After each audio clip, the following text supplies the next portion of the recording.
నమస్తే, welcome to think Andhra.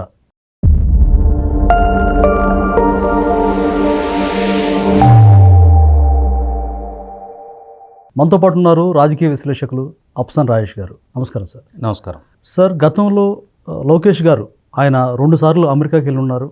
ఆ పర్యటన వివరాలు ఎవరికి అర్థం కాలేదు. పర్యవసానంగా మనం గూగుల్ లాంటి పెద్ద పెట్టుబడి కనిపిస్తూ ఉంది. అలాగే చంద్రబాబు నాయుడు గారు కూడా గల్ఫ్కి వెళ్తున్నారు. అభివృద్ధి ధ్యేయంగా ఇద్దరు తండ్రి కుమారులు ఇద్దరు కూడా రాష్ట్రాభివృద్ధి కోసం వాళ్ళు ప్రయాణాలు కొనసాగిస్తూ ఉన్నారు. అసలు ఈ పర్యవసానం ఏంటి, వాళ్ళ యొక్క ఉద్దేశం ఏంటి? ఇద్దరు నారా లోకేష్ గారు, ముఖ్యమంత్రి చంద్రబాబు నాయుడు గారు, వాళ్ళ ఇంటెన్షన్ ఏంటి?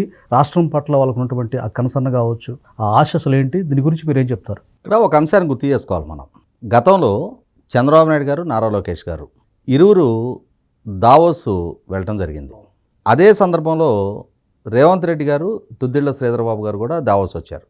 ఆ పర్యటనలో తెలంగాణ ముఖ్యమంత్రి రేవంత్ రెడ్డి గారు, దుద్దిళ్ల శ్రీధర్ బాబు గారు తెలంగాణ రాష్ట్రంలో పెట్టుబడి పెట్టడం కోసం చేసుకున్న పారిశ్రామిక ఒప్పందాలని చాలా గొప్పగా ప్రచారం చేసుకున్నారు. ఏ ప్రభుత్వాన్ని ప్రచారం చేసుకుంటారు, దాంట్లో తప్పట్టాల్సిన నష్టం లేదు. ఆంధ్రప్రదేశ్ రాష్ట్రం నుంచి పాల్గొన్న చంద్రబాబు నాయుడు గారు కానీ, నారా లోకేష్ గారు కానీ చాలా గుంభనంగా ఉన్నారు. అవును, అక్కడ ఎవరితో మాట్లాడారు, ఎవరి దగ్గర నుంచి సానుకూలత వచ్చింది, ఏ ఒప్పందాలు ఖరారైనాయి, అసలు వీటి గురించి కనీస మాత్రపు సమాచారం కూడా మీడియాకి రివీల్ చేయలే. ఎందుకని అంత గోప్యత పాటించారు? అటువంటి పరిస్థితుల్లో సహజంగానే రాజకీయ ప్రత్యర్థులు ఉంటారు కదా, జగన్మోహన్ రెడ్డి గారు లాంటి వాళ్ళు సోషల్ మీడియాలో ఏకిపారేశారు. కోట్లు ఖర్చు పెట్టి అక్కడ దాకా వెళ్ళొచ్చారు. సింగడు అద్దంకి బాను పోయాడు, రాను వచ్చాడు అన్నట్టుగా వెళ్ళారు, వచ్చారు. ₹1 పెట్టుబడి తేలేదు, ఏం లేదు. పక్క రాష్ట్రం చూడండి, 1,60,000 కోట్ల రూపాయలు పెట్టుబడి ఒప్పందాలు వాళ్ళు చేసుకున్నారు. వీళ్ళని చూసి ఎవరు పెట్టుబడులు పెడతారు? ఇట్లా రకరకాల విష ప్రచారం చేయడం జరిగింది.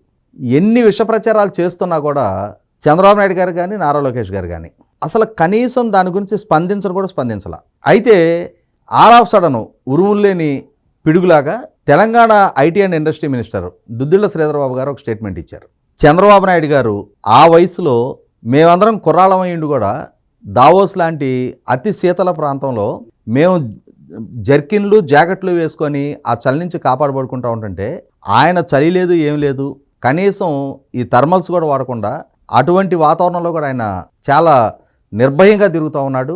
వాళ్ళు చాలామంది పారిశ్రామికవేత్తలతోటి సంప్రదింపులు జరిపారు. ఆంధ్రప్రదేశ్ రాష్ట్రానికి చాలా పారిశ్రామిక పెట్టుబడులు ఖరారైనవి. అయినా సరే వాళ్ళు ఎందుకో వాటిని డిస్క్లోజ్ చేయకుండా సీక్రెసీ మెయింటైన్ చేస్తున్నారు. నేను స్వయంగా లోకేష్ని అడిగాను, ఎందుకని మీరు మీ పారిశ్రామిక ప్రతిపాదనల గురించి ప్రకటించడం లేదు అన్నప్పుడు, మా ప్రకటన ఏదైనా మా రాష్ట్రంలో ఉంటుందన్నా మేము ఇక్కడ దీన్ని ఏం ప్రకటించము అని చెప్పని అన్నారు.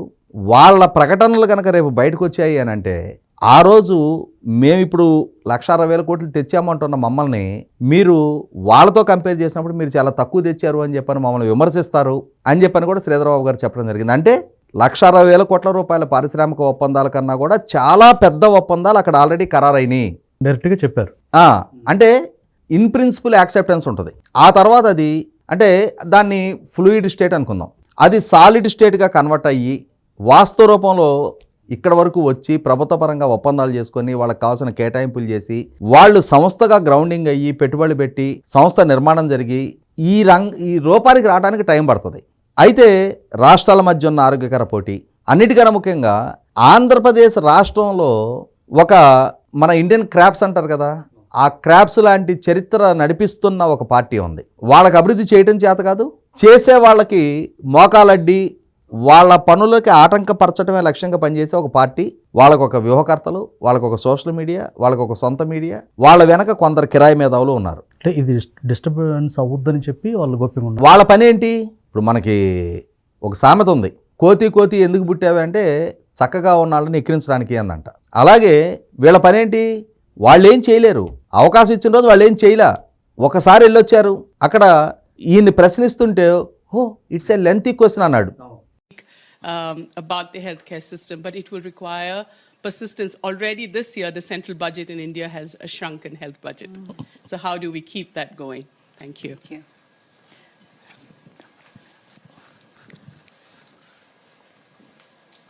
The minister started. It was a very lengthy questions. ఆ తర్వాత వాళ్ళ ఐటీ అండ్ ఇండస్ట్రీ మినిస్టర్ని మళ్ళీ దావోస్ ఎందుకు వెళ్ళలేదు అని అంటే, అక్కడ మైనస్ టెంపరేచర్ ఉంటుంది, గడ్డగట్టిపోద్ది, అక్కడ స్నానం కూడా చేయలేము, అందుకని మేము వెళ్ళలేదు అన్నాడు. కానీ వీళ్ళు ఇప్పుడు చంద్రబాబు నాయుడు గారి ప్రభుత్వం ఏదైనా సంస్థలను ఛానలైజ్ చేసి రాష్ట్రానికి రప్పించాలి అనుకుంటే వీళ్ళు ఏం చేస్తారు? ఈ రాష్ట్రంలో మీరు పెట్టుబడులు పెట్టమాకండి, ఈ రాష్ట్రంలో శాంతి భద్రతలు కాపాడబడవు, ఈ రాష్ట్రంలో మహిళలకు భద్రత లేదు, మీ సిబ్బందికి రక్షణ ఉండదు, ఇది ముంపు ప్రాంతం, ఇక్కడ కాస్ట్ ఆఫ్ కన్స్ట్రక్షన్ ఎక్కువ, లాండ్ ఆర్డర్ సిచ్యుయేషన్ బాగాలేదు, మీరు వేరే రాష్ట్రాల్లో పెట్టుబడి పెట్టుకోవడానికి లేఖలు రాస్తారు. అందుకని ఇటువంటి వాళ్ళని చూసి వాళ్ళకెందుకు మనం డిస్క్లోజ్ చేయాలి? ఇటువంటి దొంగలకి బొవ్వ పెట్టాలనే ఆలోచన ఉన్న వ్యక్తులకి మనమెందుకు అధికారిక సమాచారాన్ని వాళ్ళకెందుకు రివీల్ చేసి ఇటువంటి ప్రయత్నాలకు వాళ్ళకెందుకు ఆస్కారం కలిగివ్వాలి? అసలు సిసలు మెటీరియలైజ్ అయ్యే వరకు మనం దాన్ని డిస్క్లోజ్ చేయద్దు, మెటీరియలైజ్ అయిన రోజు అందరితో పాటు వాళ్ళకి కూడా తెలుస్తుంది అని చెప్పని సీక్రెసీ మెయింటైన్ చేస్తూ వచ్చారు. కాబట్టి దావోస్లో చర్చలు జరిపిన లోకేష్ 2 సార్లు 3 సార్లు విదేశీ పర్యటన చేసిన, ఇవాళ మంత్రి కొండపల్లి శ్రీనివాసు మన దావోస్లో పర్యటించారు. ఇవాళ స్విట్జర్లాండ్లో నిన్న ఆయన కొన్ని సంస్థల వాళ్ళతోటి ప్రజలతోటి మాట్లాడుతూ ఉన్నారు. ఈ మధ్య మంత్రి నారాయణ గారు, బీసీ జనార్దన్ రెడ్డి గారు సౌత్ కొరియా వెళ్ళి వచ్చారు. ఇవాళ లోకేష్ గారు ఆస్ట్రేలియా పర్యటనలో ఉన్నారు. చంద్రబాబు నాయుడు గారు రేపు మార్నింగు 3 రోజులు గల్ఫ్ పర్యటనకు వెళ్తున్నారు. ఆ తర్వాత మొదటి వారంలో ఆయన యూకే పర్యటనకు వెళ్ళబోతూ ఉన్నారు. ఆ తర్వాత క్రమంలో నవంబరు 14, 15, 16 తారీఖుల్లో విశాఖపట్నంలో సిఏ కన్వెన్షన్ జరగబోతూ ఉంది. దానికి కావాల్సిన ఒక రోడ్ మ్యాప్ క్లియర్ చేసుకుంటూ వస్తూ ఉన్నారు. ప్రపంచవ్యాప్తంగా వివిధ ప్రాంతాల్లో ఉన్న పారిశ్రామికవేత్తల మొత్తాన్ని కూడా రప్పించుకునే ప్రయత్నాలు చేస్తూ ఉన్నారు. అటువంటప్పుడు మనకు ఒక సామెత చెప్తారు కదా, empty vessels make more noise, నిండుకుండా తొణకదు. పారిశ్రామిక పెట్టుబడులు రప్పించడం ముఖ్యం. పారిశ్రామిక పెట్టుబడులు రప్పించే సామర్థ్యం వాళ్ళకు ఉన్నప్పుడు వాళ్ళు రప్పించిన సంస్థలు మాట్లాడతాయి, అంతేగాని ఆర్భాట ప్రచారం ఎందుకు? విజయం కేకలేసినట్టు వాళ్ళ సంస్థలు రప్పిస్తాయి, వాళ్ళ సంస్థలు మాట్లాడిస్తాయి, వాళ్ళ సంస్థలు ఉపాధి కల్పిస్తాయి, ఆ సంస్థలు సంపద సృష్టిస్తాయి. Your success speaks. ఆ సక్సెస్ ప్రపంచానికి నువ్వేంటో తెలియజేస్తుంది, నీ పాలన ఏంటో తెలియజేస్తుంది, నీ రాష్ట్రం ఏంటో తెలియజేస్తుంది. నీ సంస్థల వల్ల ఎవరికి ఉపాధి దక్కబోతుందో వాళ్ళకి తెలిస్తే చాలు, అంతేగాని ఈ ఆర్భాటపు ప్రచారాలకు వాళ్ళు ప్రాధాన్యత ఇవ్వట్లా. అందుకే మనం సైలెంట్ కిల్లర్స్ అంటారు కదా, వీళ్ళు కూడా ఇవాళ వాళ్ళు ఒక మూవ్ చేస్తున్నారు అని అంటే, చంద్రబాబు నాయుడు గారు ఒక విదేశీ పర్యటనకు వెళ్తున్నాడు అని అంటే ఏ సంస్థలతో ఆయన మాట్లాడుతున్నాడు, ఏ సంస్థలు సానుకూల దృక్పథాన్ని వ్యక్తం చేస్తున్నారు అని చెప్పని వాళ్ళ దేశంలోని అన్ని రాష్ట్రాలు పరిశీలించి వస్తూ ఉన్నాయి. అలాగే వివిధ దేశాలు కూడా పరిశీలించి చూడాల్సిన స్థితి. ఎందుకంటే 2014-19 మధ్య ఆనాటి రోజుల్లో భారతదేశానికి వచ్చిన అతిపెద్ద ఎఫ్డిఐ కియా ఆంధ్రప్రదేశ్లో గ్రౌండింగ్ అయింది. ఇవాళ భారతదేశానికి వచ్చిన అతిపెద్ద FDI Google data centre and largest artificial intelligence centre విశాఖపట్నంలో గ్రౌండింగ్ కాబోతా ఉంది. కాబట్టి వాళ్ళ పనితీరు సమాధానం చెప్తా ఉన్నప్పుడు వాళ్ళు నోటితో చెప్పాల్సిన నష్టం లేదు. Thank you sir.